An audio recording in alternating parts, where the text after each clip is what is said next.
Okay, so today we're going to be doing what's called literal equations. And these are things more like what were formulas, and we want to rearrange these to solve for certain things. So these might be something that you could use when you had to plug in numbers and solve for a certain variable in a formula or something. So this first one, you're always going to be told what to solve for. So this says solve for x. And here's our equation. X plus b is equal to a. So a lot of these are going to have a lot of variables with no numbers. So if I want to solve this for x, I have this plus b. So I need x by itself, so I'm going to subtract b from both sides. This makes this go away, and I have x on this side. And over here, it's a minus b, okay? So there's not another b to subtract this b from, so I just have to write down a minus b. And that's my answer. Okay, so let's do another one. We're going to solve for d. And this equation is c times d is equal to 10. Okay, so this, if this had been 2d is equal to 10, we're going to divide by the 2. So you do the same thing here. I don't want this c here, so I'm going to have to divide because this is multiplying to get rid of it. So I divide on both sides. So d is equal to 10 divided by c. Or 10 over c. Okay, let's make it a little bit more difficult. So now we're going to solve this for a. And we have 4a minus b is equal to c. So again, we're looking for the a. So this is plus and minus, so we got to get rid of this first, just like it would if these were numbers. And so we've got to add b here to make this minus b go away. So we're going to add b on the other side. We've got c plus b over here, and this is equal to 4a. Now I would divide by the 4. And we've got to divide everything by the 4. So now we can write this answer. A is equal to c plus b over 4, like a big fraction. Or you can split this up and divide each part by 4. It's also c over 4 plus b over 4 if you'd rather write it that way. Okay, so let's do one similar to that again. Here, we've got solve for y. And we've got 3x plus 2y is equal to 6. So if I want to solve for this y, I need this to go to the other side, so I can subtract that whole term off on both sides. So at this point, I'm left with my 2y is equal to, and you can write it 6 minus 3x, or you can turn it around. Let's just go ahead and put 6 minus 3x. Again, I'm going to divide by 2, and I divide everything by 2.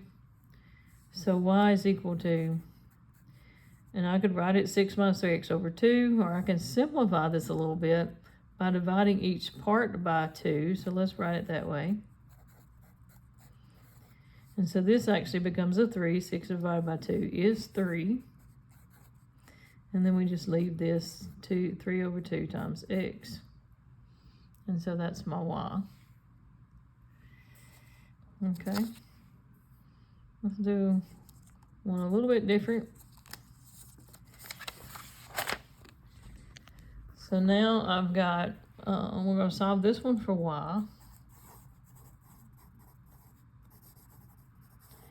So I have x, y, z plus a is equal to 10.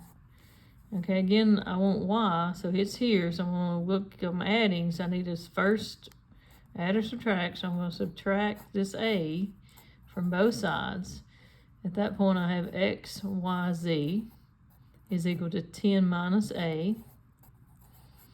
Okay, and now I want y by itself, and this is all multiplying. Remember, you can rearrange this if you need to by commutative property, and we can put the x and the z out here in front of the y if that makes you feel better. But I'm dividing by the x and the y. I mean the z, sorry, because I want y by itself. So I'm dividing by both of these to make them go away here. So I have to do that same thing over here. I'm dividing by the x and the z. So my answer would be y is equal to 10 minus a all over xz. Again, you could split this up, but you're going to see this written like this way more often. All right, let's do another example here. We've got, we want to solve this one for W. P is equal to 2L plus 2W. If you notice, this is my perimeter of a rectangle, 2 times the length plus 2 times the width. So we want to know the width in this problem. Again, and you can flip this around if you want, but we want to get this 2L to the other side, so I'm going to subtract it. So now I have P minus 2L is equal to 2W. Okay. I want W by itself, so I'm dividing by the 2.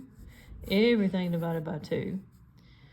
Now here, when we see this, we can make this a little more simple. So we see the 2 here and here. So we're going to split it and put P over 2 minus 2L over 2. And these actually cancel. So W is equal to perimeter divided by 2 minus L. And if it, if this bothers you this way, we can flip this around and put W is equal to and just write it opposite there. And there's my answer. All right, number 7 here. Let's do a little harder one here that's got a square root. I'm not sure if any of your homework actually have a square root, but you might see, because this is like volume of a cylinder. We got the area of a circle and the height, so it'd be like a volume of a cylinder. We want to solve it for R, which is the radius. Okay, so we've got all this multiplied, so I want to get R by itself. It's R squared, but first I want to get rid of these two things. So I divide by both of those, the pi and the h on both sides. So now I have R squared is equal to volume over pi times the height. Okay, now again, a lot of people, don't like it written this way, so you can turn it around at that point if it helps you, but you don't have to. But at this point, I want R by itself. So remember how you undo a square? You have to do the square root. And the square root of R squared, of course, any square root of a square is just the thing under it. So I want to take the square root of the R to make it R, or the R squared to make it R. So I have to take the square root of this whole thing. Okay, and the square root is both of them. Again, you could write this. We'll do it over here where I had a little different. I'm taking the square root of everything, so I could write R is equal to the square root of the volume over the square root of pi times h. You would probably see it written under the big radical like this more often. All right, so this is what we're doing today, literal equations. We're going to just be rearranging for the variable that we're told. And your homework is on page 31, 33, basically through 50.